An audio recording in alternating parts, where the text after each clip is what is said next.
Pat, as you know, we normally cover a fraction of this. And we really only have 90 minutes. I just think tactically, we're gonna have to cut this down. I hear you. I know it's a lot, but I have a plan. We're gonna need data, insights, trends, AI, but you all are amazing. We're gonna make it happen. It's gonna be great. Thank you, team. Wait, I'm sorry.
Please welcome Pat Gelsinger.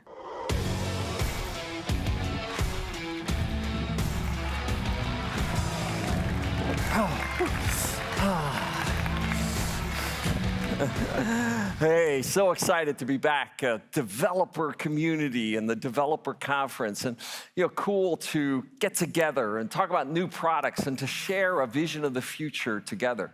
And excited to unlock these massive opportunities created by generational shift in AI. Industries racing toward it. We're bringing AI and making it accessible at scale, but also at the client and edge as well. We have exciting achievements to share with you today. Advancements in Moore's Law, the underpinning of everything we do, and based on the trust of our open ecosystems, that together we can do almost anything and enable this continuous innovation. And like the intro video was making a little bit of fun of me, we got a lot to cover today. So let's dive in immediately with a demo of what that video was all about. And to help me with this, please join me in welcoming Rich Felton, the Director of Sports Science and COO at AI.io. Rich, come on up here. Hey, Pat.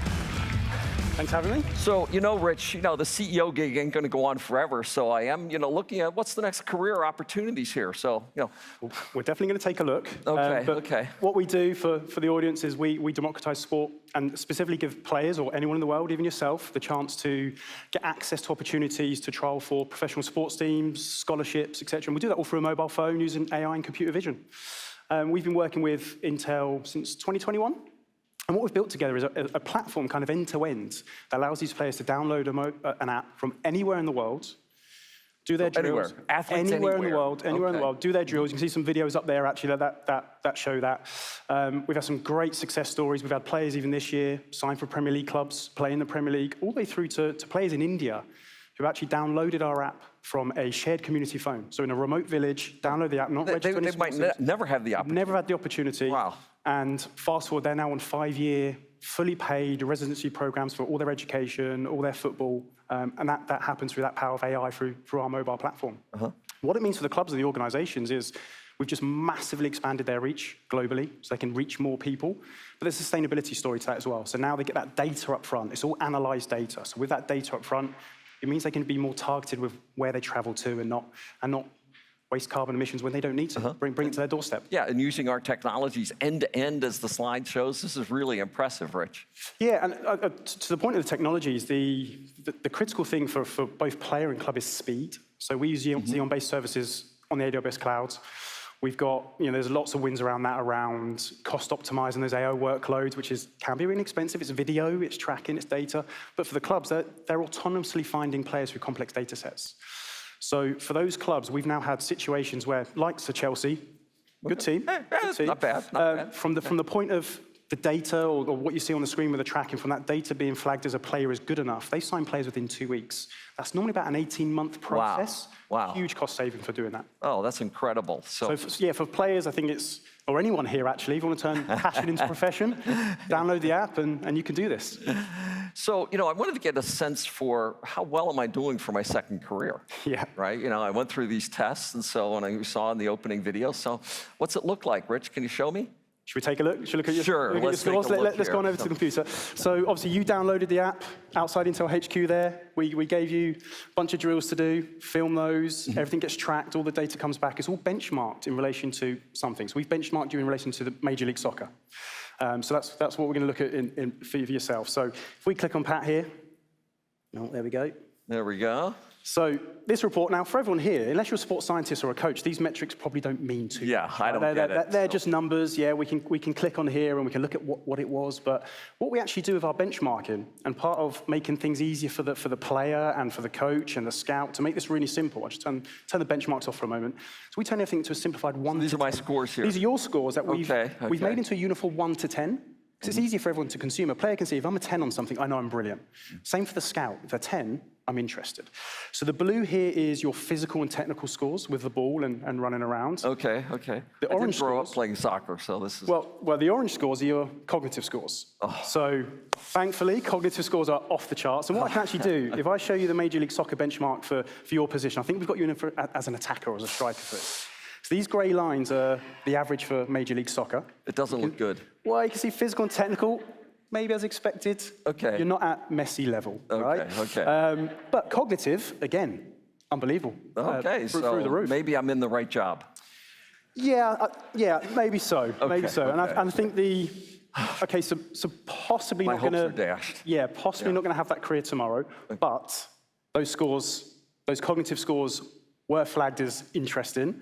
It's a great technical acumen. So one of the teams, the local team, still wanted to give you something to show that you went through the effort and did all the trials.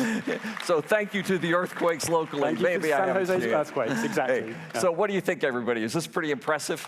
Hey, and right, with Intel as the collaborator, right, using our technologies everywhere, we're excited to just the way that you are democratizing sport. We're excited to do it with you, and we're going to other verticals. There's lots of things we can do across other industries as well. Think about our mobile phone, health industries. There's lots of areas we can go into. So anyone in the audience that's interested, developers, QR code there to scan. You can learn more about our story with Intel, how we work together, and actually what we're doing. And if anyone's interested, reach out to us, and let's collaborate more with everybody else. Excellent. Thank you so much, Rich. Thanks for having me. Appreciate it.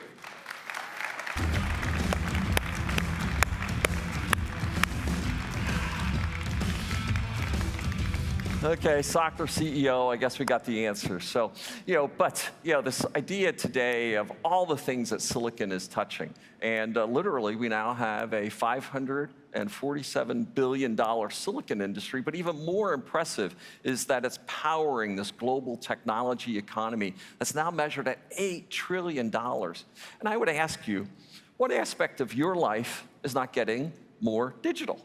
Right? Everything, sports as we just saw, but our entertainment, our social experience, our health, right? Work, medical, everything is becoming more digital. It's the foundational aspect of all economy and human experience. And now, with the superpower of AI, we're seeing this increasing autonomy and agency, machines acting on our behalf.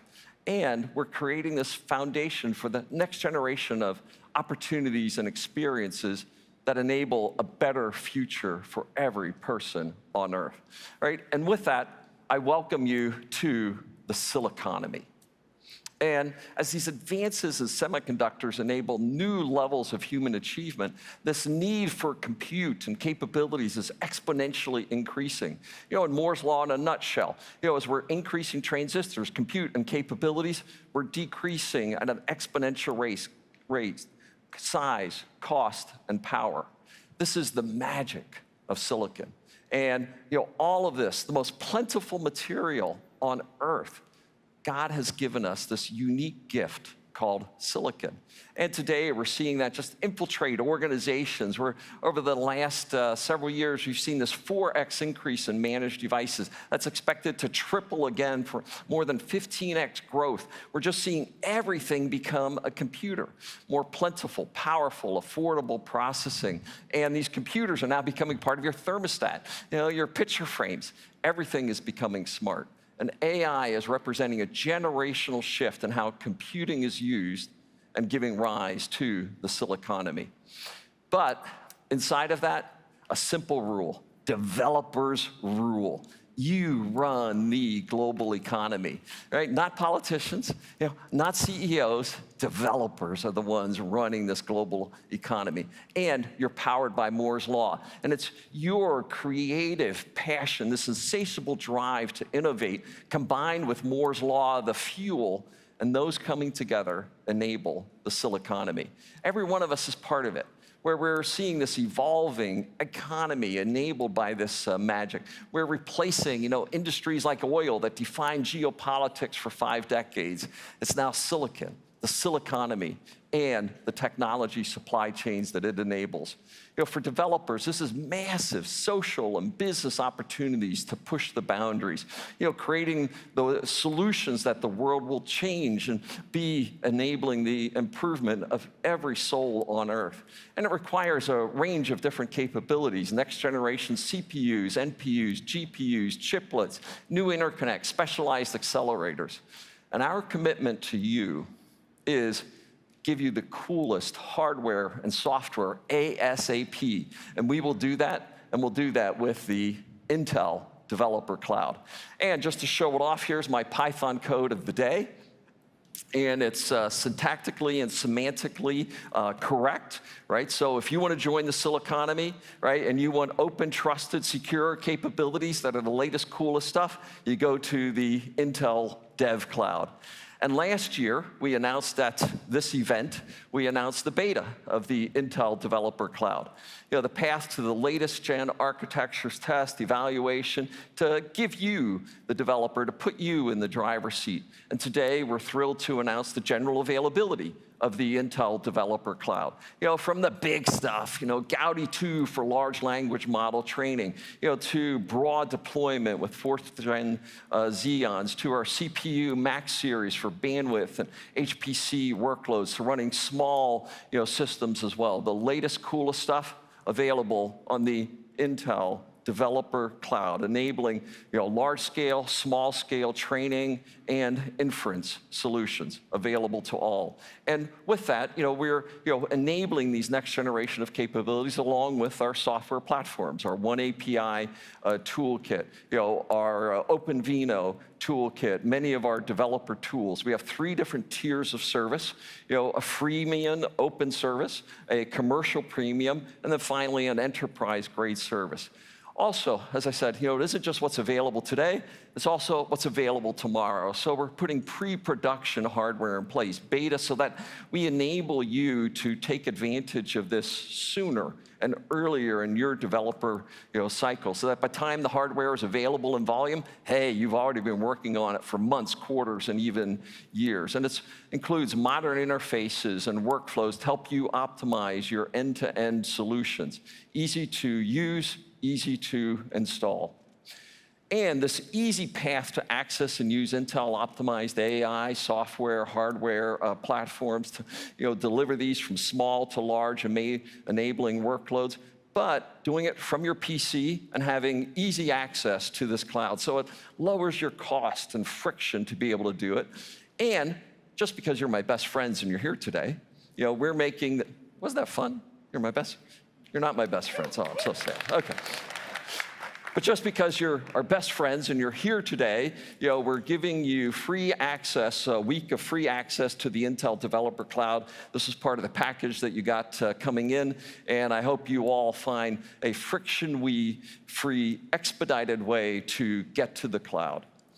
Now, anytime we're together, let's have a little bit of fun. So we decided as part of our conference today to have a little bit of a Shark Tank-like event. And we've been working, we call it the Intel Ignite community, that we work with to take advantage of our technologies, platforms, but enable and unleash their passions to leverage Intel, but really turn them on in new and powerful ways. And you're going to get to see on the show floor a number of these different companies that we're working with in this way. But we narrowed down to 3 of them, and they represent artificial intelligence, next generation systems, platform and edge to cloud to space.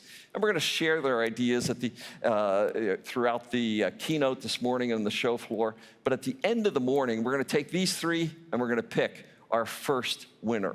So what I'd like to do now is give you the first peek of one of these 3, and that is Deep Render.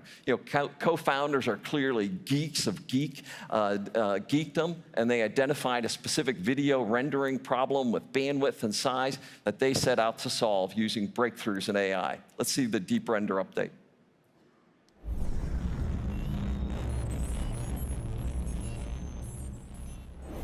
The entire modern internet is threatened. There's far too much data and far too little bandwidth. The solution? Deep Render's AI-based compression. So as humans, we're just moving from text-based communication to video-based communication.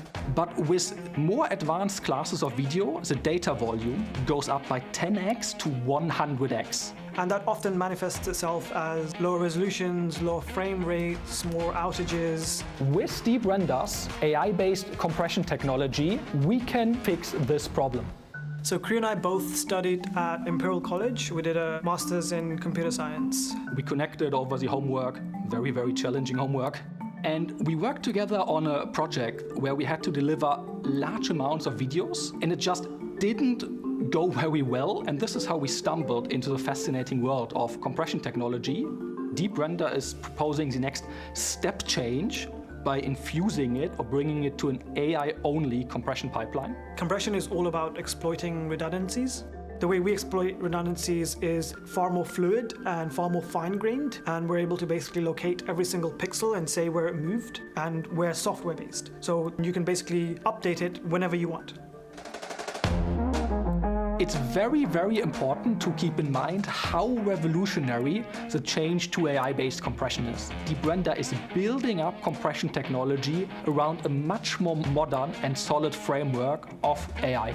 We're at 5x smaller file sizes now, and Kriya and I both believe the limit is quite a lot higher, up to 50x. Because it's such an incredible important technology, someone needs to take leadership on it. Deep Render have to step up and take the mantle. What do you think? Candidate number 1. Okay, we got 2 more. Right, and then we'll see which one's our first winner this year. This field of AI is just, incredible, but it's also old. It's 50 years old since the beginnings of AI.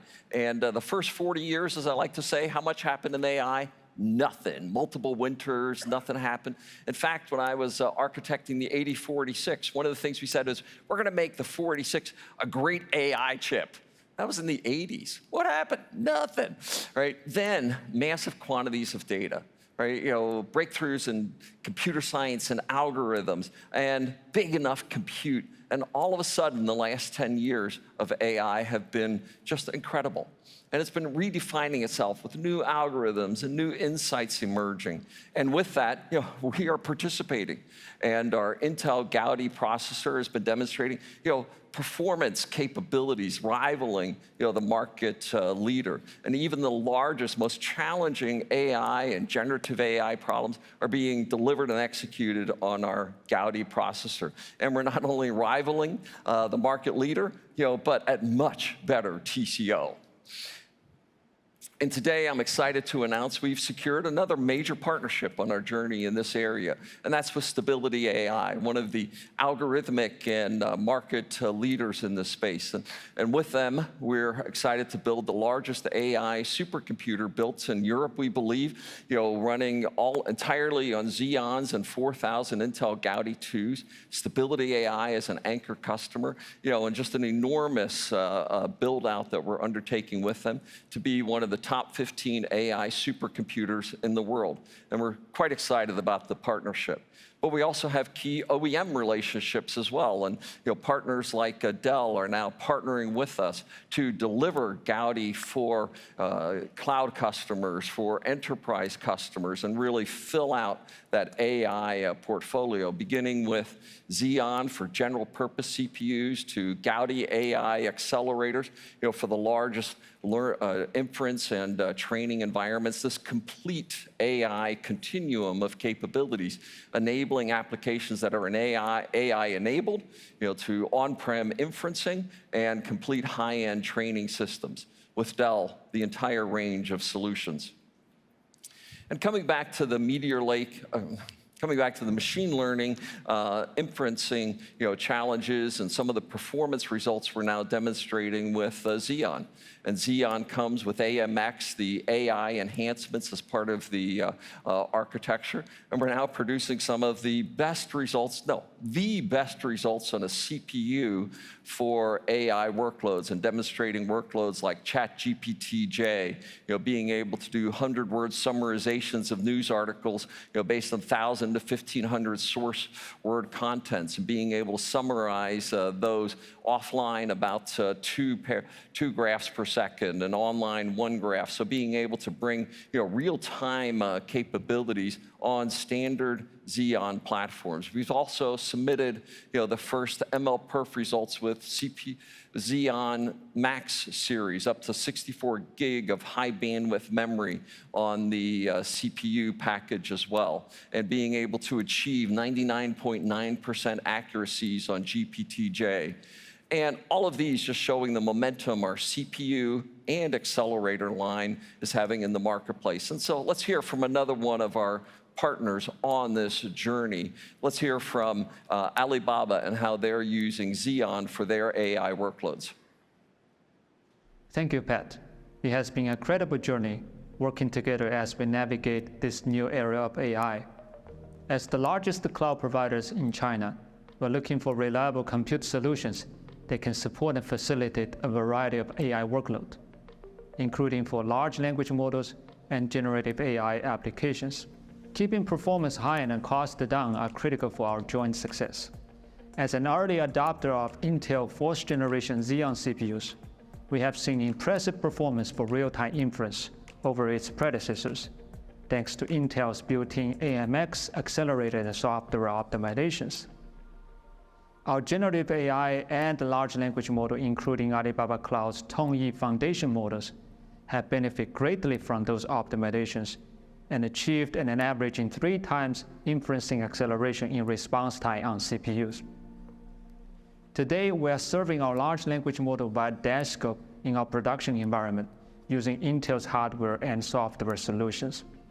Looking ahead, we are very excited to adopt the Xeon Max CPUs with high bandwidth memory, which offers an additional 2 times performance improvement over traditional DRAM for serving large language models.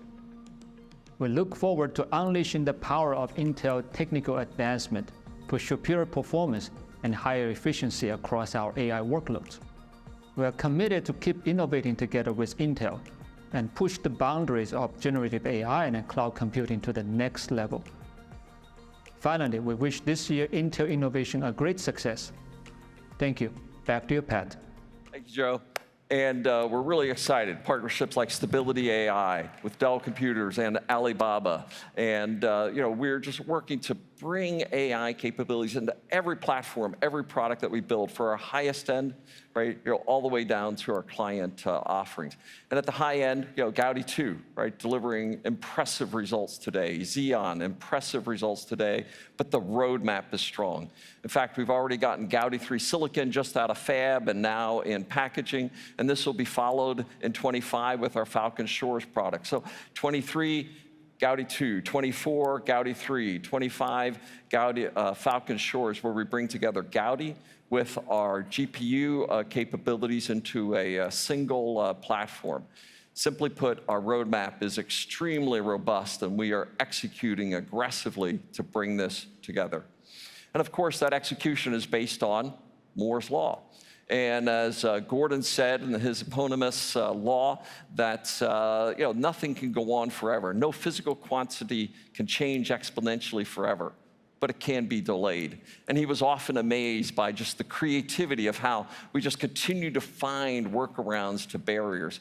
And we at Intel, we see ourselves as the stewards of Moore's Law and this relentless pursuit of computing and efficiency at scale. And we will not rest. We are committed to continuing this pursuit. And as I like to say, until every element to the periodic table is exhausted, we ain't done.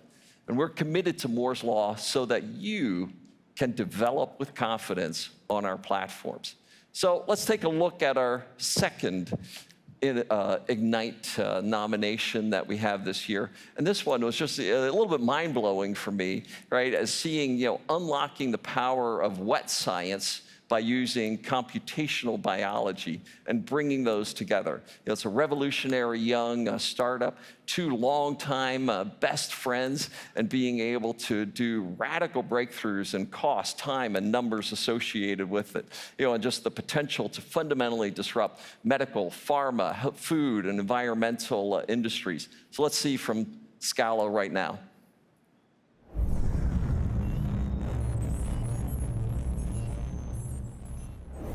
Imagine a world where therapeutics and vaccine development become much more easy and simple. Imagine a world where producing food will be much more sustainable and economical. What if I told you that we can use proteins to achieve all of this? This is the world I want to live in with Scala Biodesign. Proteins are the engines of all organisms, from bacteria, plants, to humans. They make all the amazing phenomena of what we call life. But the problem is, the proteins are natural. They are not optimized for industrial use. For companies to engineer a single protein can take more than a year. It costs millions of dollars. It's a very complex process. The number of combinations is extraordinary, 20 to the power of 300. And the most painful part is it just very often fails. And so now imagine that you can make a few tweaks into these proteins and then make them do exactly what you need. We want to engineer the proteins at a fraction of the time and cost, and to make these protein engineering projects just succeed. My co-founder, Ravit, is first of all a foodie, and this is something that made us good friends. Adi is one of the most idealistic people that I know. We had a very long journey together, from a master project that Adi and I did together that was actually a complete failure. By the way, miserably failed because of unstable proteins that back then there was no one to engineer them and improve them. And this is why we decided to stay for a PhD, understand the basics, physical properties of these proteins and how to engineer them better. Scala's mission is to empower everyone who wants to develop protein-centered solutions to do so. Scala is moving protein engineering from the lab to the computer. We demonstrated time and again that our methods succeed in one shot and really take these proteins to the next level. What do you think? Team 2, Scala? Woohoo! And AI is fundamentally restructuring science and, so many domains and, unleashing new applications, new experiences and productivity and creativity. But we also believe it ushers in the next era of the PC, the AI PC generation. And as we discussed, we're participating, we're contributing, we're fueling this high end with Gaudi and Xeon and Max and getting these biggest machines on earth for training and refinement. And, my friends Sam Altman and, Kevin Scott and Jensen and, all of them, the work they're doing at the high end is really cool. And as we quickly move to trillion parameter models and beyond, this is amazing and breaking new science. But I'll tell you what's even cooler is if we put it in the hands of every human on Earth. Making it useful with nimble models that can run on your PC, that enable these models to be literally everywhere, offering personal, private, secure AI capabilities that infuses every aspect of our daily lives, at work, at play, at sport, with gamers and our personal assistants, creators, church groups, Zoom calls, fantasy football. I might even be able to beat my kids with that. And these trained models being able to run on any PC, analyzing incoming data in my personal environment as well, prioritizing me, assisting me, and urgently tailored to my experience. You know, when we think about the AI PC generation, I'd like you to hearken back to original Wi-Fi. And the Wi-Fi specs, and I was involved in helping to create Wi-Fi. You know, we emerged in 1997, and we sort of went through like 5, 6 fallow years. And then in 2003, Intel launched the first-gen Centrino platforms.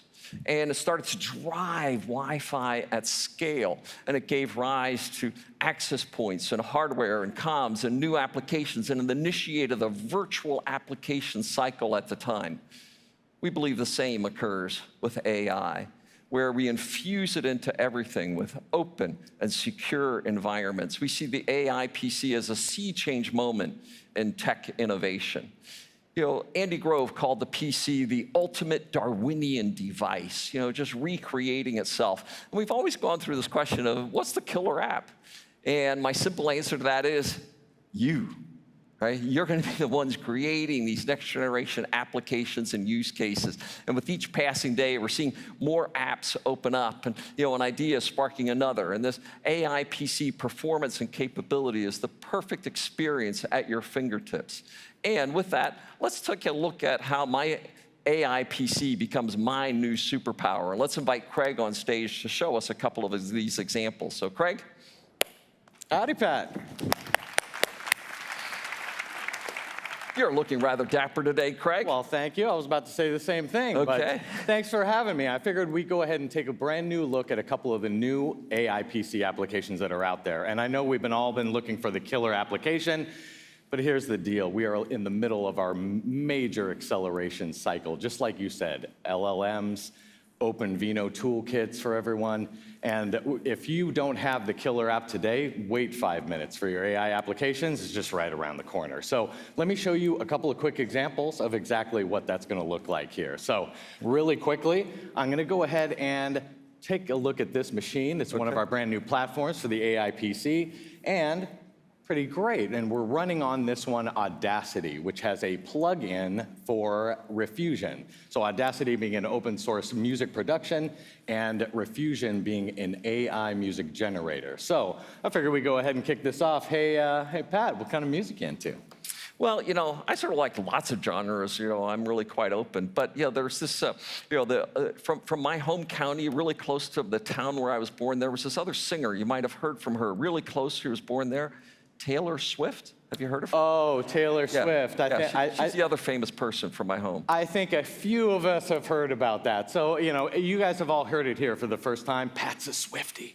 But that's okay, Pat. I think we're all Swifties, just some of us don't like to admit it. But let's go ahead and we're going to actually create a song now in the style of Taylor Swift. We'd love to have her come along. She was busy.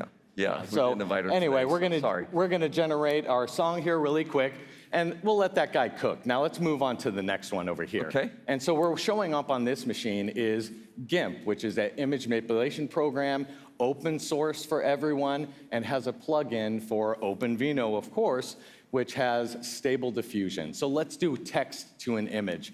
And what we thought was pretty amazing is that currently your wife Linda is in Africa doing that amazing school that you built out there and all the philanthropy work. So we would love to do something in the theme of Africa, but put a little fun spin on it if we could for this one. So we'll go ahead and generate that here, and we'll let this guy cook. But let's go ahead and find out the payoffs for both of our applications. Let's hear Taylor, or sort of, not in the style of. Okay, you're gonna get a sue, Pat. Okay, here we go, and let's go ahead and play this back.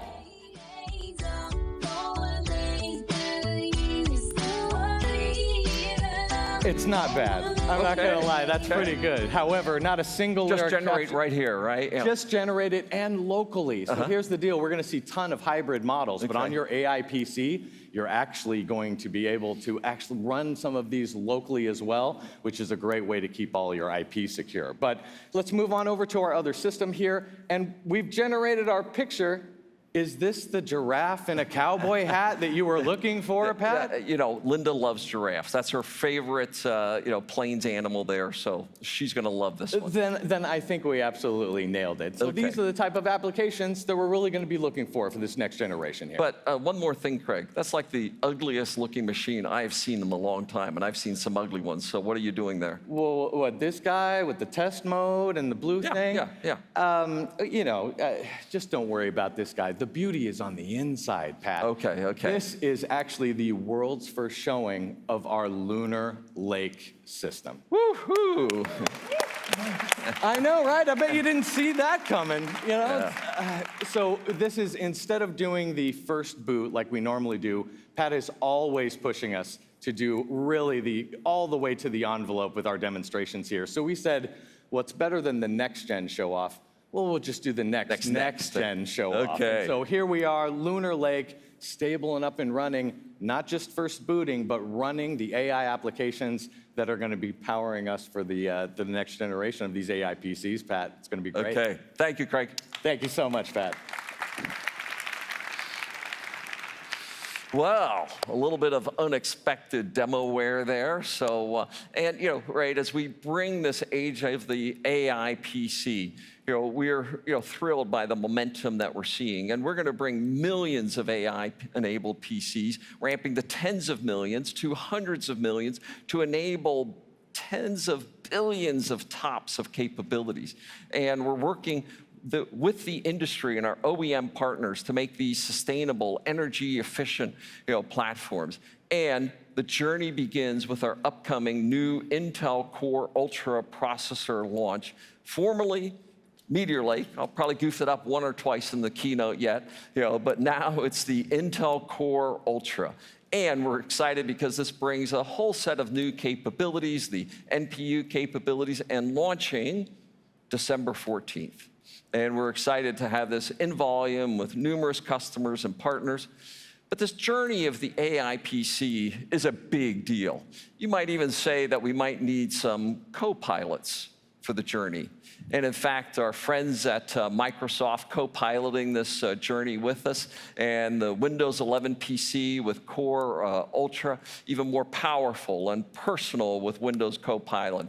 And Microsoft is planning to release broadly soon, really soon, their Copilot capabilities that are going to enable this ability to rewrite, to summarize, explain content across a range of questions and use cases right there on your AI PC, taking complex to simple, all done on your AI platform. And Meteor Lake, or the Intel Core Ultra, is a tour de force. And as you look at all the things on this slide, this is the first client that's manufactured on Intel 4 process technologies. So on our 5 nodes and 4-year journey, 7 and 4, check and check. And this is the first platform that we're using EUV, the most advanced lithographic capabilities. It's also our first chiplet to be used using Foveros, our advanced 3D packaging technology. It's our first to bring CPU, GPU, and NPU onto a single platform with energy and power efficiency. And we're going to deliver it at scale, and to do that, it's power efficient and going to be delivered into the price points that enable high volume deployment. Our NPU will enable AI developers to take advantage of the standard software and frameworks for AI development and hugely expand the applications for edge deployments. But don't just take my word for it. Let's hear from some of our ecosystem partners and the upcoming Intel Core launch. So please join me in welcoming the COO at Acer, Jerry Cao, to the stage, and some of the amazing work that they're doing. Jerry? Hi, Pat. Yeah. Wow. It's a big pleasure here to be on stage with you. Yeah, really long time ago friend. Oh, we've had so many good things with Acer over the years. Yes, so many. Today's another. Yes, and we're so excited for the not Meteor Lake, but the Intel Core Ultra. There we go. About the prospects, a lot of things, especially for the NPU. Because the NPU will bring AI to PC. So Pat, maybe you don't know, but Acer have been working with Intel for a while to bring the Core Ultra to laptop. And so today, show us what you got. You want to take a look? Okay. Okay. This is a sneak peek of our upcoming laptop with Intel Core Ultra. We named Acer Swift Series. And of course, it's a thin and light, and also thin and powerful notebook with all those thin and light features, longer battery life, and very lightweight. In addition to that, the most beautiful thing is Intel Core Ultra inside. It means strong CPU, GPU, and NPU means AI PC. First time we saw AI PC in the world, and not waiting for that kind of a box, Lunar Lake. Many years later, no, not many years, just a few, yeah, but this one, it's coming, yeah. Talking about AI PC, you know, Pat, AI for a lot of people, it's just hardware, but that's wrong. Because AI, the most important thing is the software to unlock the power of the hardware. So for AI portion, actually, Acer have been working with Intel to develop a suite of the applications to end user to enjoy the AI starting from they put up the computer. In addition to that, by also working with Intel for OpenVINO tools, we also created AI libraries so that end user, or I should say developers, create a lot of AI applications based on those libraries. Yeah, and talk a lot, it's showtime. Okay, let's see it. Yeah. Okay, let's try to make a backgrounder for this laptop. Okay. Craig is going to run the demo, and what we see is the exact identical laptop here. Yeah, we're going to use the picture of the ballerina there and to add some stable image. Okay. You know, originally, people think about using yours or my picture there, but my team admits not to do that. Okay. Yeah, ballerina is better. Okay, what we're going to do now is using a stable diffusion and also with a plugin for GIMP, which we developed with OpenVINO to harness the CPU and GPU and the NPU on a platform to create an astronaut with the same pose as a ballerina. Excellent. And then we'll update the scale to the high definition because we're going to use a wallpaper. Okay, Craig, you're ready? Okay. Please press the button. Yeah. All right. Okay. This has been generated. Now we're going to go ahead and minimize. Let's go ahead and press that button. There we go. I think, ladies and gentlemen, professional people like you guys here, you should know how long it normally takes to run stable diffusion on a traditional CNI notebook. But today with Intel Core Ultra, it's finished. Yeah, yeah. This, you know, I just love stable diffusion. Some of the capabilities it's going to unleash. We really see it as one of the game changers for an industry. That's true. Yeah, and in addition to that, Acer also worked in Intel for more AI effects. For example, we have so-called the Acer parallax view, which will add a motion to the picture, like what an astronaut is going to do. Yep. Yeah. So we're seeing it move in real time. Moving. So, and we even do that based on camera. That's true. As well. Yeah. Acer, the parallax view, can also using the notebook camera to track people's face to change the perspective of the image. So you're gonna have a 3D look and feel feeling. Yeah. It's just incredible, Jerry, and we're so excited to do the launch with you later in the year. That's true. You know, just game-changing platform. So, you know, thank you so much for joining. Thank you very much. Yeah, I get to keep this one, right? No, it's mine. Not until December 14th, I'll give it to you. Okay. Thank you very much, Pat. Thank you to Jerry of Acer.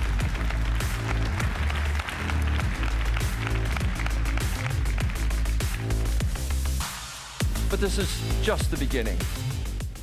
OEMs, ISVs, or all of these capabilities. And you know, we want the AI PC to realize your visions and dreams. And we're working on the future generations of processor, you know, including Arrow Lake and the first demonstrations of Lunar Lake. And I'm particularly excited that's you know, hot out of fab. Right, you know, Arrow Lake is on our Intel 20A process technologies. This wafer's still a little bit warm, you know, straight out of fab.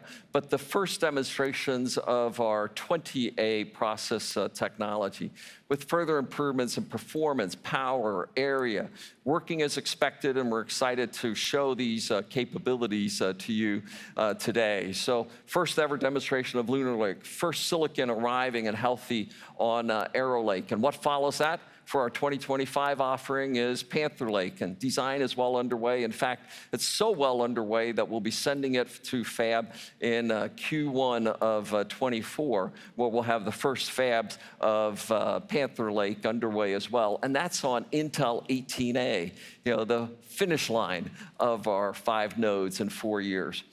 And you know, as we see these innovations continuing to push us forward, you know, what is the most important unit of optimization for us as a technology industry? Simply, performance per unit of energy.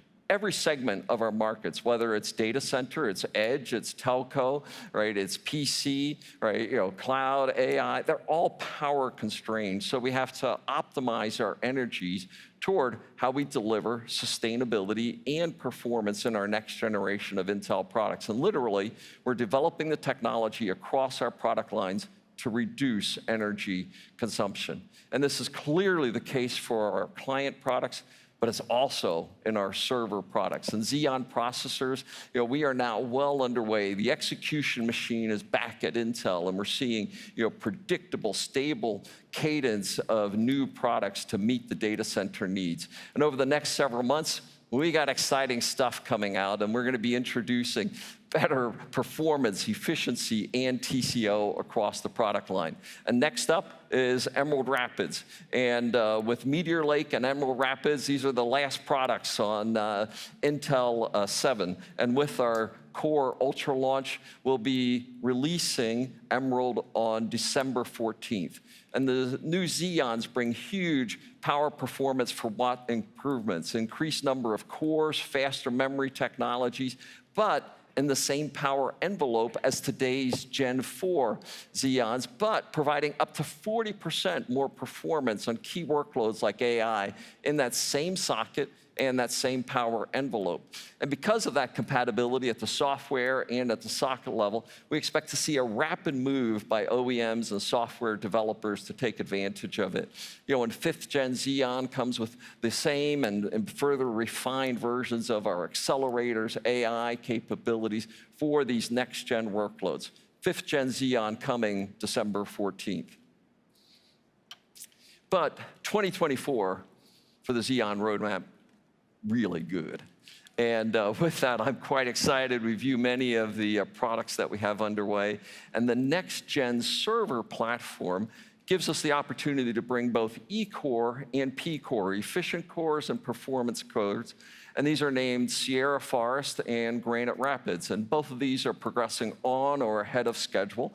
And this gives simplicity and flexibility for system designers designing one platform to be able to bring both of these products into the marketplace.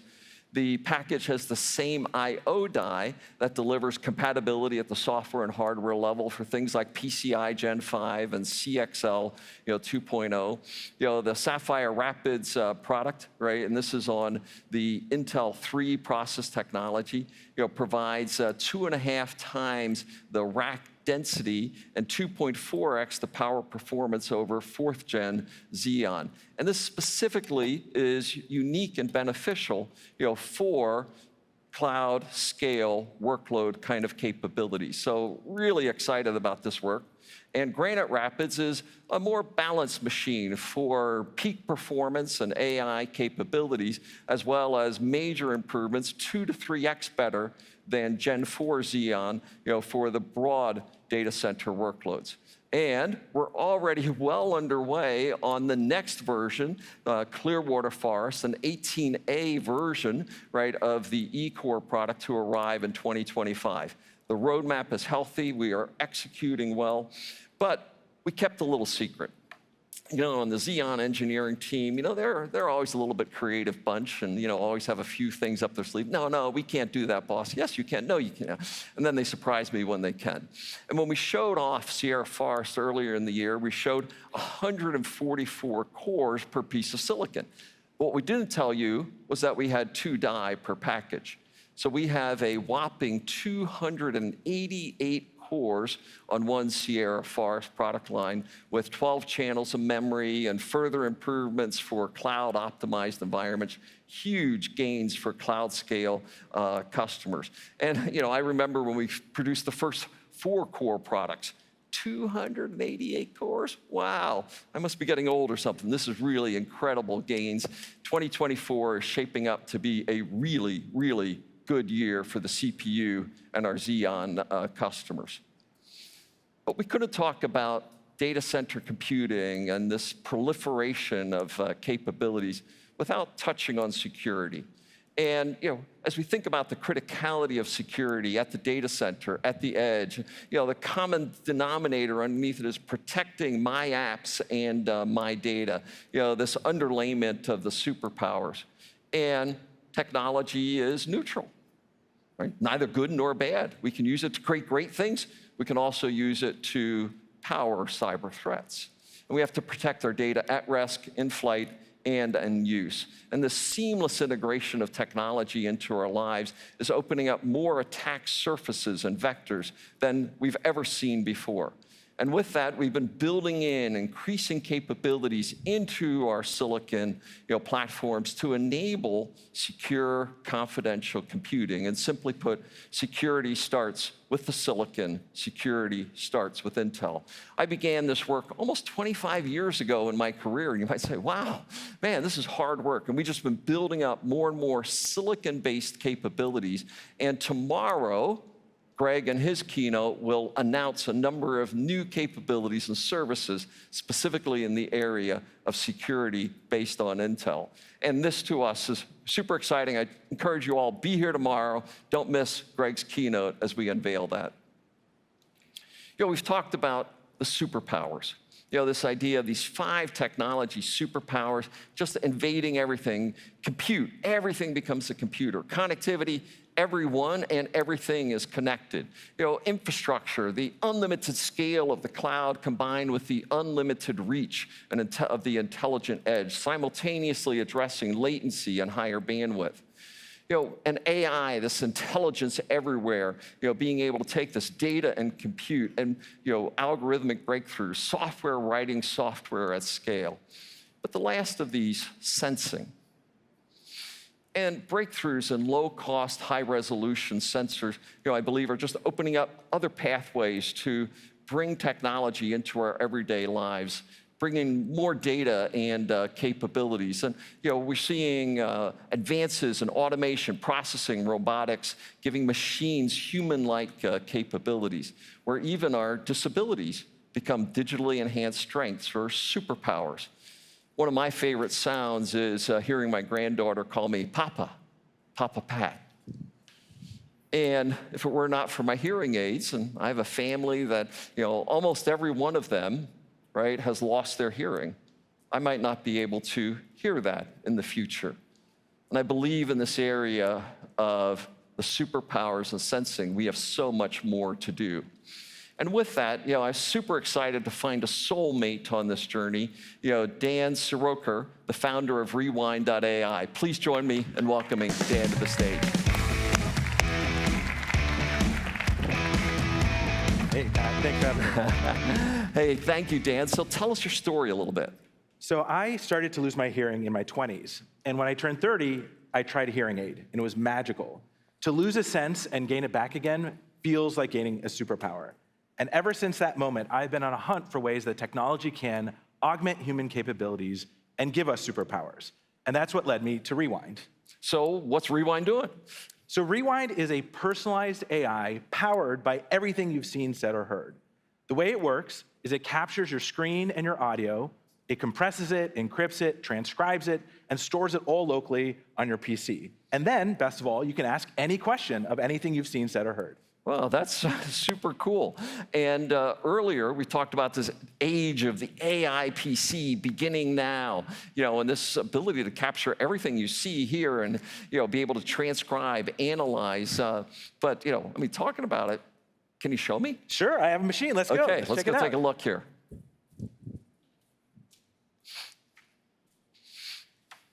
All right, here's Rewind. And to show you how it works, I'm going to pull up the timeline. This is what many of us were probably doing last night, looking around and seeing different sessions we might want to attend here at the conference. I can just rewind back and forth in time like a DVR. But the real power comes from asking questions. So here, I'm going to ask Rewind, when and where is the session on chatbots?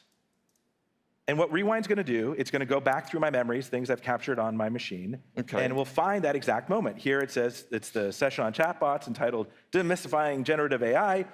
Show up to it. It's tomorrow, 12:45 p.m. It'll be in Clubhouse B, and here's a little summary of the actual session. Hey, that's super cool. And so this is a great example of going back to a specific moment in your past, but maybe instead you wanted to actually do some work for you. So one of our investors is Sam Altman. So I'm just going to ask Rewind to do my job, which is write me an email to Sam Altman asking him to catch up.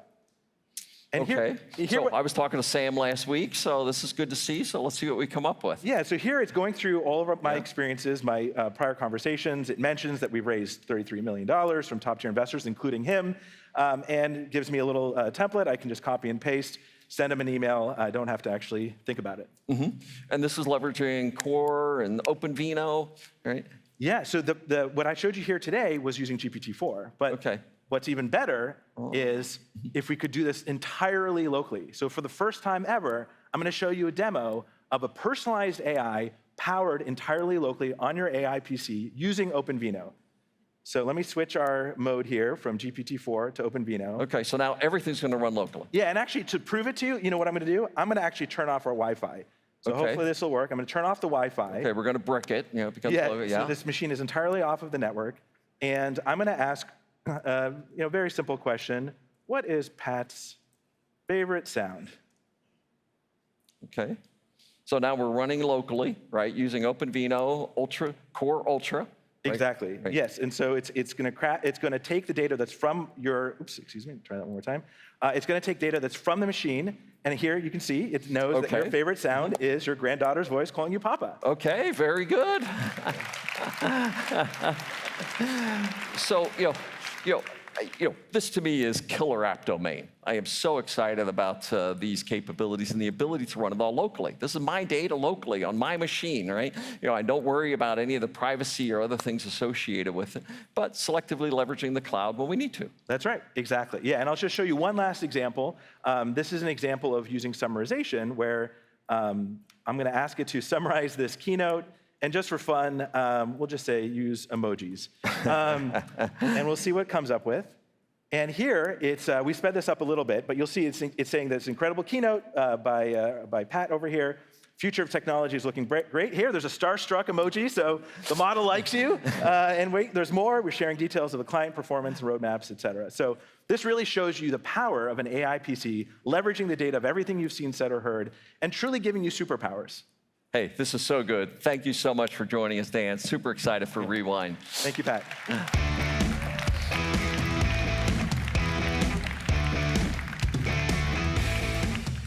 As you saw with Rewind, leveraging Core Ultra and OpenVINO and transforming lives and improving accessibility.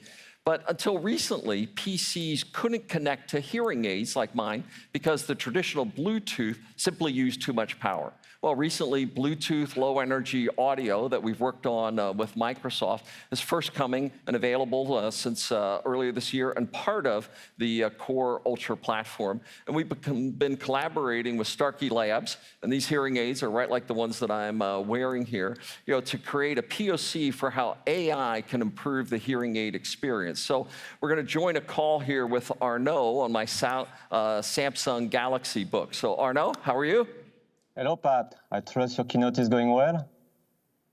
Yeah, I trust you're keeping track of all the great things I have to say, Arnaud. Yeah, I'm watching from backstage.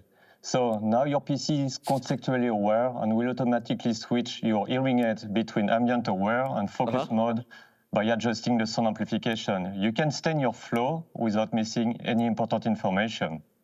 Okay, so when I can go up here and I can switch from focus mode to ambient mode, and now I can hear the other things going on, and in focus mode, it's just you and I, Arnaud.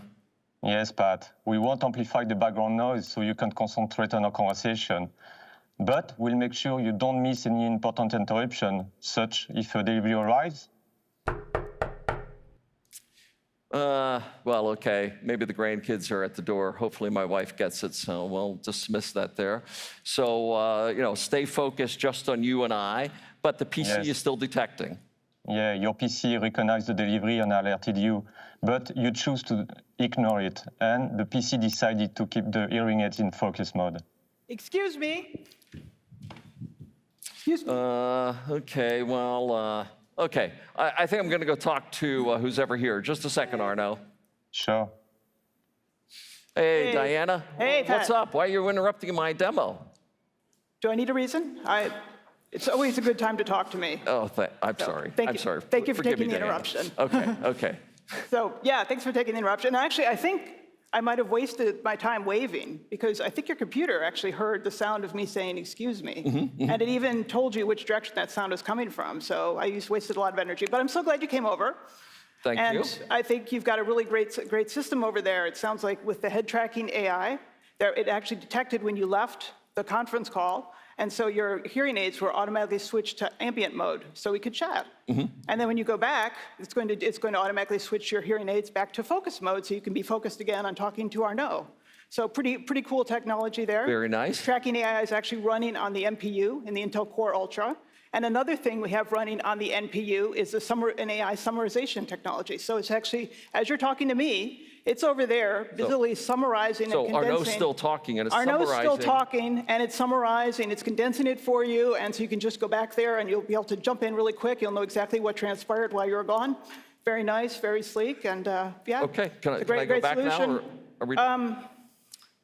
Okay. Okay. You can go back. Grâce Thank you, Diana. au éditeur Lex, ces composants d'intelligence artificielle peuvent fonctionner efficacement en temps réel et réduire la charge sur le CPU. Arnaud, I'm back here now, right? And Diane was helping and we were chatting, but you were talking in French when I was gone? Yes, sorry, Pat, I was explaining the demo in French. Sorry. So now not only am I getting real-time summarization of what I missed when I went out of Zoom, right? It brings me back to focus mode when I'm back to the PC, and it also did translation from French in real time as well. What do you think? Is this the AI PC generation? Thank you, Pat. And if that wasn't good enough, right, obviously we have other sensing deficiencies. In the future, I want my glasses to become AR-enhanced glasses as well. And this is a next generation, we call it Visor from Immerse. They're working on to have these enhanced by PC capabilities as well, to make them smaller, lighter, and eventually as small as my glasses and light as them are today, becoming my sensing devices for vision, hearing, and every other aspect of human existence. So, thank you very much for seeing this, glimpse into what sensing of the future will be like and how the AI PC will enable that. Now, as we continue our technological breadth, our third Ignite submission is actually a little bit more galactic. And what Antares is working on is how can they bring space and satellite technology ecosystem to make it open and broadly available, and how they're using AI and ML to onboard satellite software. So let's see our third submission, Antares.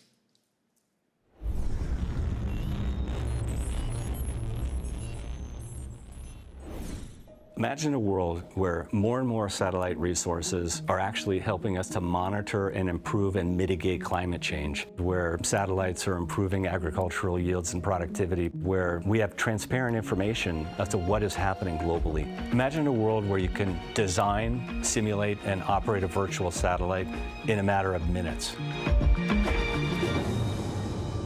The biggest problem facing the space-based industry today is that it's not an open market. Designing and building a satellite is very expensive and it takes a long time. It's still proprietary closed stacks of hardware and software. And very few people can do the design. Our vision at Antares is to show people what's possible with software-driven engineering for satellites and space systems. To really unblock access to space. I was the chief operating officer at a company called Planet Labs that was doing very innovative things with small satellites. And I brought Karthik in as the chief technology officer there. But just 30 minutes of conversation, we just clicked. We just are very aligned with respect to our values, with respect to our work ethic. We put work at first and we solved the big problems. The goal of our software platform at Antares is to cut lifecycle satellite operating costs by a factor of 10 and cut time to orbit by a factor of 2. Antares Cloud Platform provides a set of tools that is easy to interact with. You get to see it, you get to operate it, you get to simulate and test it. Make all your mistakes in the cloud before you actually build the first satellite or even turn the first group. And then when the satellite goes on orbit, you use that very same interface to manage the real satellite. The Earth is changing constantly. The more that we can monitor and understand that change and what's driving it, the better off we're going to be. That is an essential mission of what Antares is all about. What it means is that we can actually put more satellites on orbit to deliver more services to more people at lower cost. So what do you think? Candidate number 3.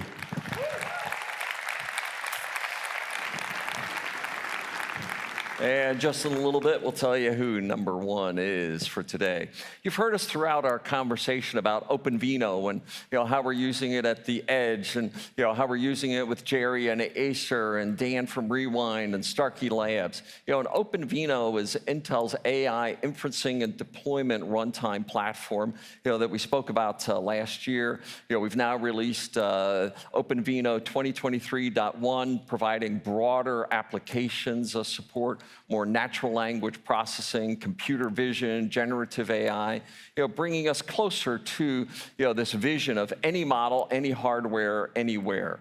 And we're now already deploying optimized integrations of capabilities like Llama 2 models from OS and clouds to client. We've seen a 90+% increase in OpenVINO downloads in the last year, and we're seeing this being the platform to enable and deploy AI inferencing at the edge. Good news, we're well on our way to write once and bring AI everywhere. And we're working now to broaden the ecosystem and industry. And edge is diverse applications, but also heterogeneous architectures. And we're seeing a broader set of different platforms. And while many of those are x86 and Intel-based, the ARM relationship is expanding nicely with Intel, but also many of those edges are based on ARM as well. So we're quite excited today to announce that ARM's is supporting the OpenVINO platform. Earlier this year, Qualcomm said they're going to show Llama 2 on their AI implementations in smartphones and PCs starting in 2024. I say, 2024? You just saw it running already from edge to client to cloud. OpenVINO on ARM and x86.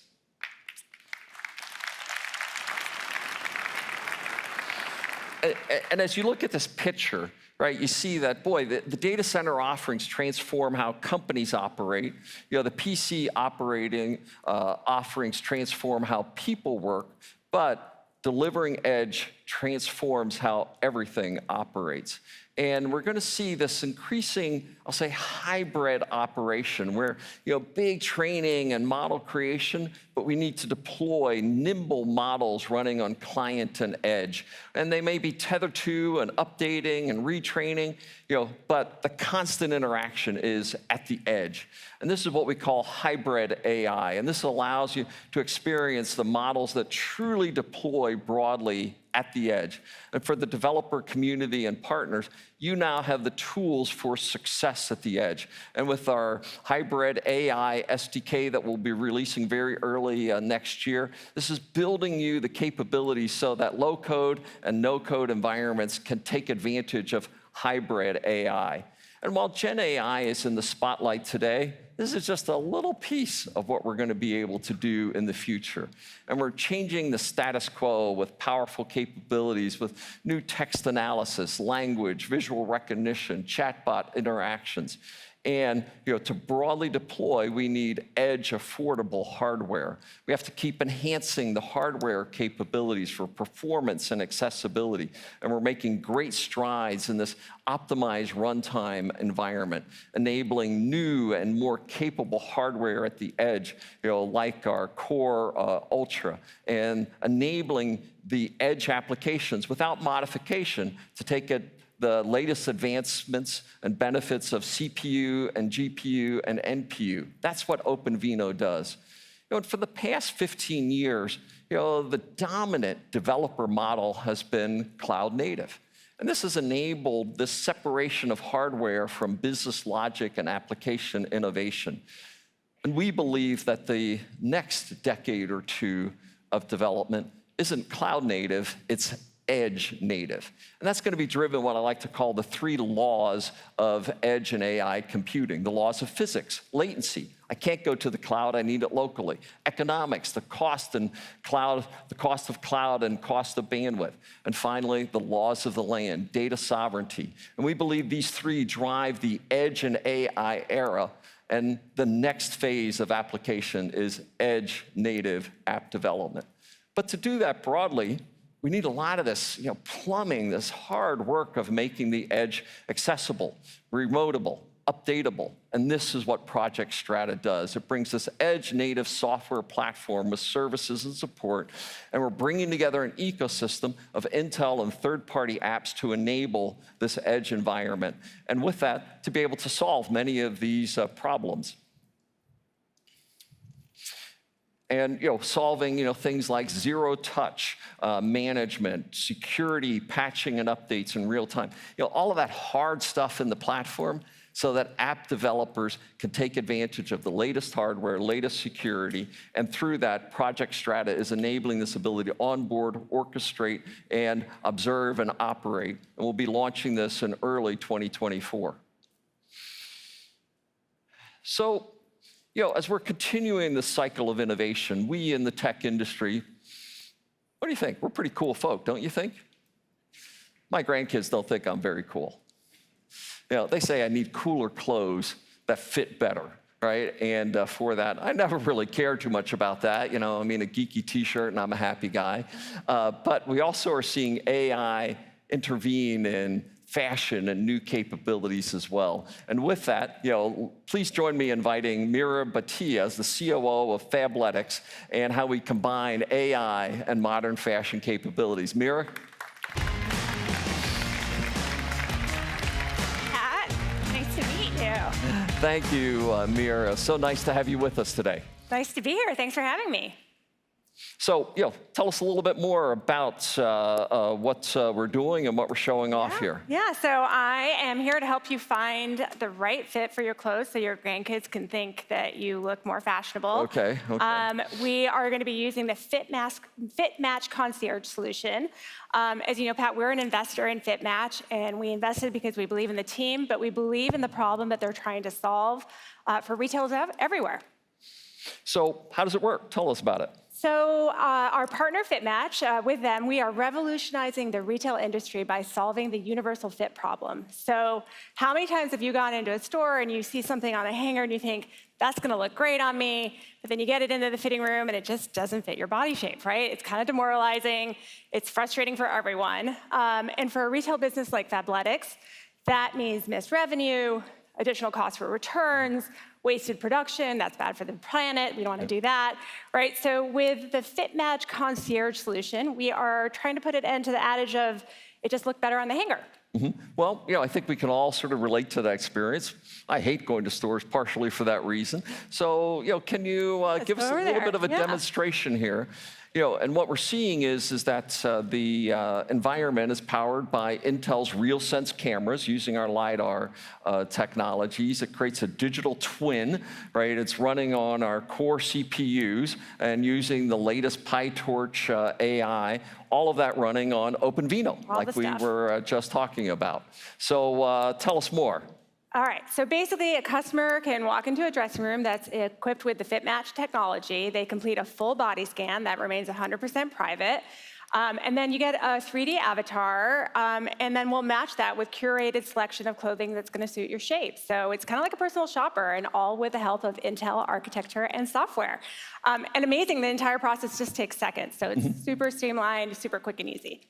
Well, yesterday we have the booth out here, and I went and I got tested as well. And you can see my avatar up there, and as I got fitted, and didn't know my avatar would quite look so good as this. And I think we're going to tell my wife we have some shopping opportunities. All right, well, let's take a look. Let's check out your avatar here. There you are, looking good. We can get you from all angles. That's you, so love it. All right, but then we're going to check out and see some matches for you. So what do we have here? We have a selection of curated shirts, just designed to fit you. We believe these are going to fit you. I know we squashed your soccer career. Yeah. So, but I mean, how about some better fitting pants? Like that doesn't hurt, right? I think so. I think so. Yeah. This is all. I can look like a soccer player. Yeah, exactly. We want you to look good working out. That's our mantra, right? So we've selected all of these fits just for you. Well, hey, that's super good, and looking at the matches is great as well. And the way that you're transforming the experience is really powerful, and mirror the work that we're showing, and we encourage everybody to come to the show floor and see what it's like. Great. Well, we've seen great outcomes. I know the FitMap partners have seen great outcomes, lower returns, higher conversion, all the things we want to see to optimize our revenue as a retailer. So pretty excited about these results. Well, thank you so much. I'm looking forward to my new gear. Can't wait to see you in it. Okay. Thank you. Thank you, Have Mira. a good day. Thank you. All right. Thanks.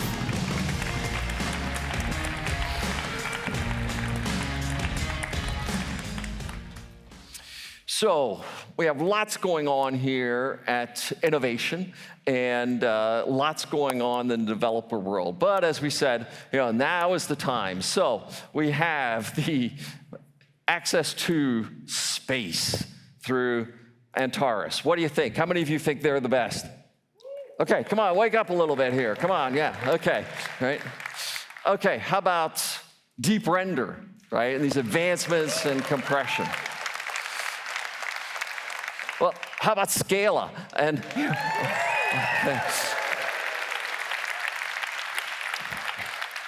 so Greg Lavender, myself, Lama Nachman, we spent time going through all three of these, talking to the founding teams, discussing with each one of them. And simply put, I'll say they're all amazing.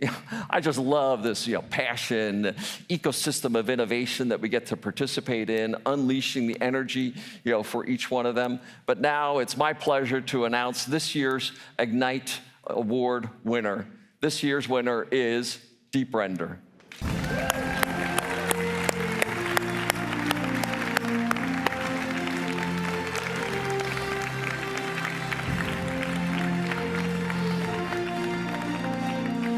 So please join me in welcoming to the stage Cree from Deep Render. And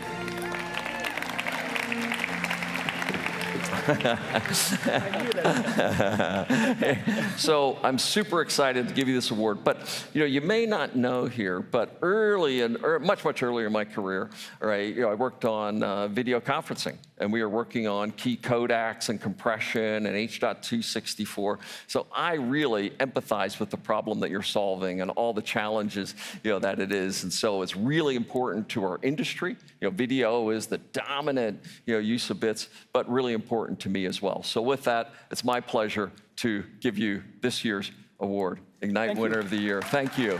Thank you, Pat. Much appreciated. So, can you give us a look at your demo? Yeah, cool. Okay. I'll show you something cool.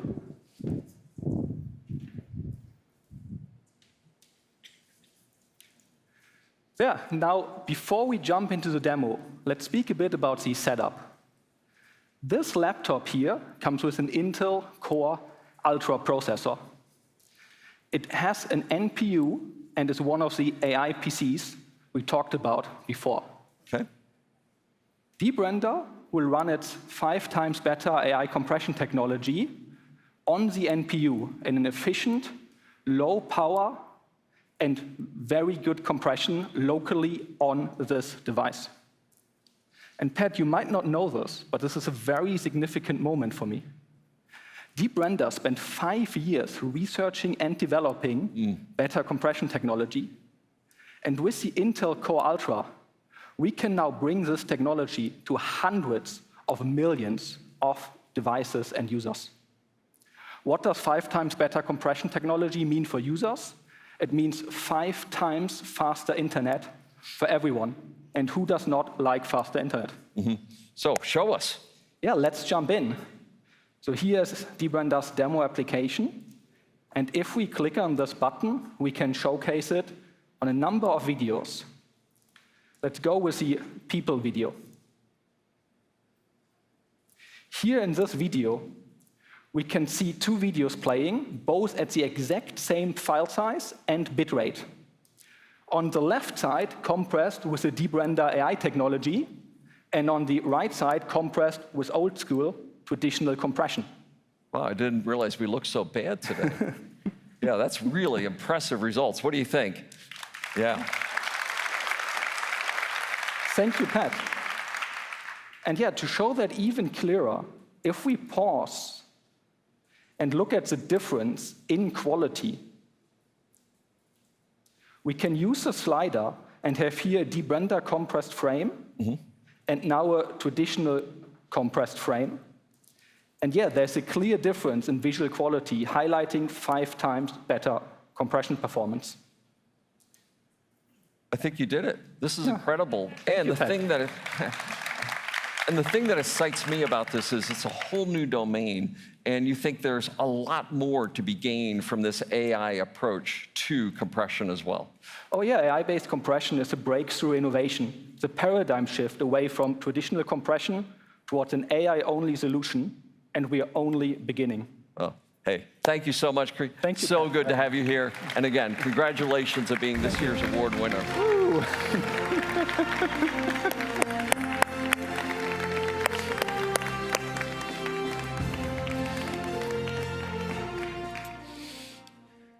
But these innovations truly are powered by the magic of Moore's Law.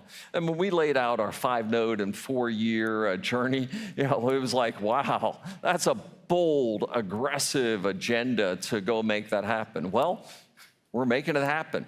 Our Intel 7 products with Meteor Lake and Emerald Rapids, done. Intel 4, right, with our Meteor Lake product, done and successfully ramping today in Oregon, and we're just transferring it to our second manufacturing facility in Ireland. Intel 3, as you saw here, we're demonstrating with Granite Rapids and Sierra Forest, ready for first products going forward. We showed you the first Intel 20A, the what's next of the breakthroughs in RibbonFET and the PowerVia. 20A manufacturing ready for next year, on track. But the granddaddy is finishing the race with 18A. The 5th node on our roadmap. And this is, now we're almost finished with the 0.9 PDK. Key milestone when we finalize the design rules and unleash this for our internal designs. And you heard me talk about the first 2 designs of Panther Lake and Clearwater Forest for our server and clients in 25. And when you look at the resulting diagrams, and I've been looking at transistor SEM diagrams, scanning electron micro diagrams, for about 40 years. And 18A and the RibbonFET transistor, it's a Picasso. It's a work of art. It is elegant. It is beautiful. And if you're not a geeky kind of guy like me, trust me. This is like, man, the science behind this is just incredible. And this is one of our test chips. And as I said, we'll be bringing our first product wafers into fab very shortly. And customers like Ericsson are utilizing that. Our work with ARM is progressing very well, that we announced back in May of this year. And we'll be sending our first Intel product designs into fab in the first quarter of the year. But we're not stopping there. We're continuing on Intel Next, where we're making further improvements on gate-all-around, the next generation. And while we're well ahead on PowerVia, we're already well underway on the next version of PowerVia as well. We're already engaging in the next generation of lithography. And before the end of this year, we'll have the first high-NA machine, and that's the generation beyond EUV, and we'll be docking that machine in Oregon. So Anne and my Christmas present is the first high-NA machines coming to Oregon this year. Happy holidays to all of us, because we are powering the what's next of innovation. And we're working hard to de-risk it, and clearly this is hard work. This is invention, right, for it. And our first test chips, and we're doing modular design work.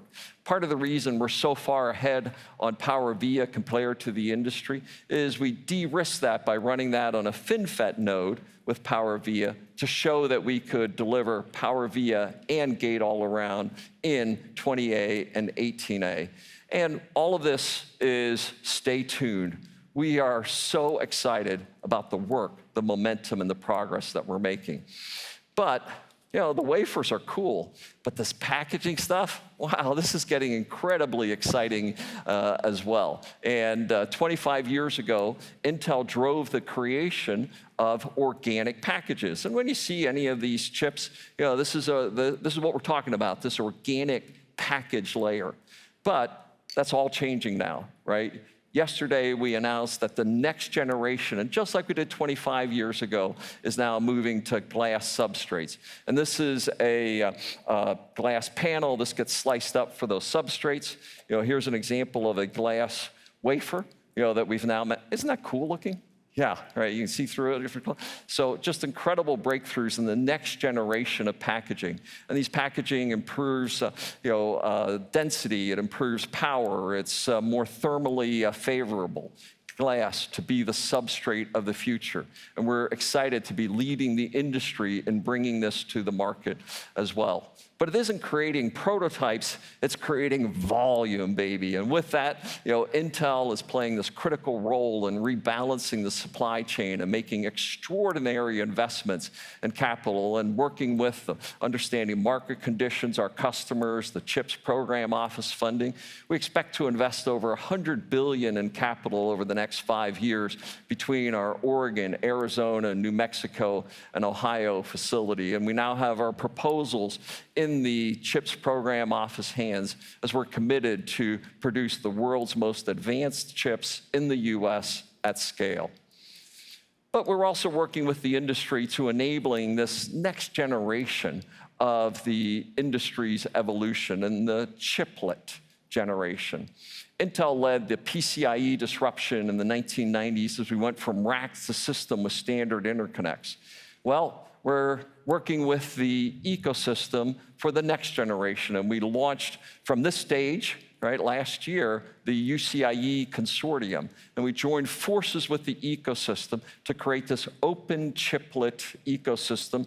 And with that effort now, we have over 120 members now, and you see a number of demonstrations on the show floor, creating this open ecosystem and enabling chipsets designs. And while we're still very early in this progression, this is the who's who of silicon is participating.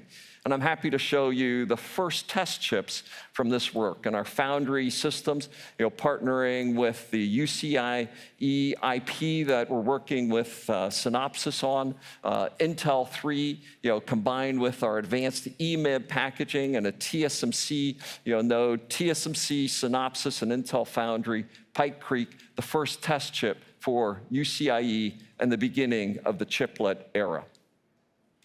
Aren't you excited?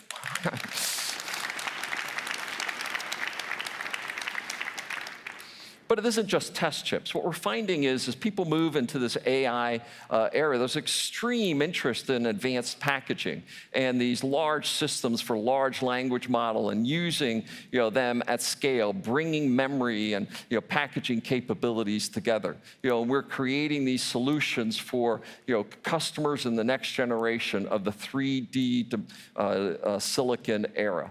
And this is exciting, and this is just an area that we're continuing to push the envelope, you know, for the capabilities that we're going to enable our customers, ecosystem, and industry to provide.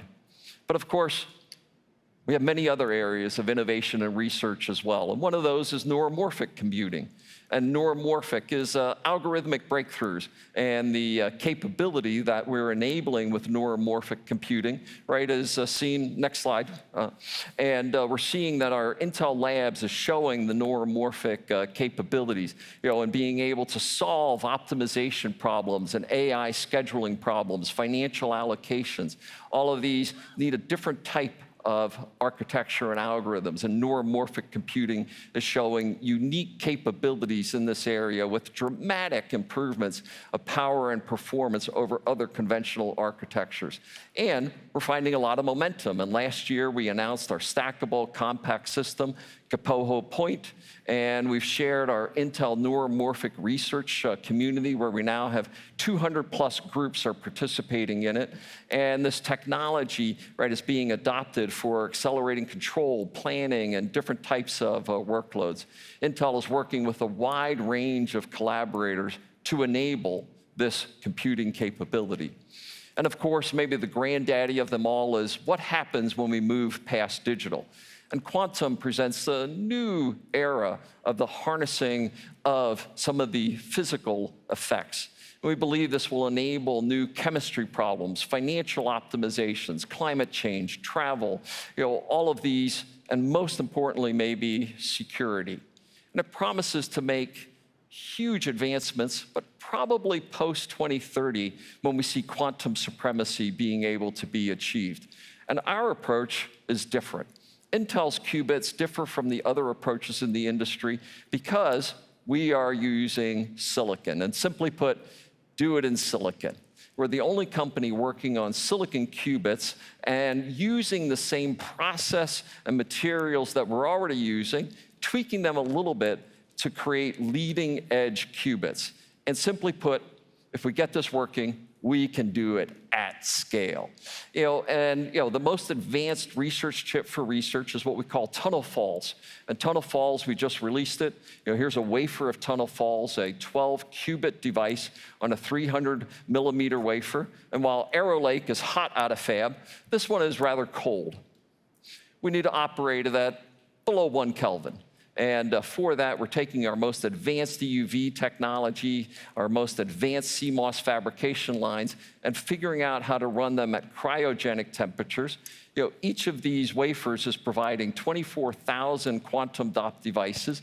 And it's a small chip, 50 by 50 millimeter square, and over 1 million times smaller than the alternate approaches. And our focus is gaining insights from tunnel falls and enabling the research labs and universities with the most advanced capabilities. And not just in the hardware, but also releasing the Quantum SDK, a software stack that we're able to operate and learn how to, with research universities, the silicon qubit approach, and being able to create the programmability, performance, and scalability for enabling quantum computing in the future. Last year, we had the first ever Intel Lifetime Achievement Award, and we gave that award to Linus Torvald, and I was so thrilled to have Linus here, to give him that recognition. And we got such good response from that last year, we said, let's do it again this year. And with that, I'm excited today to announce the 2023 recipient of the Intel Lifetime Achievement Award for their most worthy technical achievements that they've been, bringing forward. And with that, join me in welcoming Fei Li, recognizing her extensive achievements in the field of AI.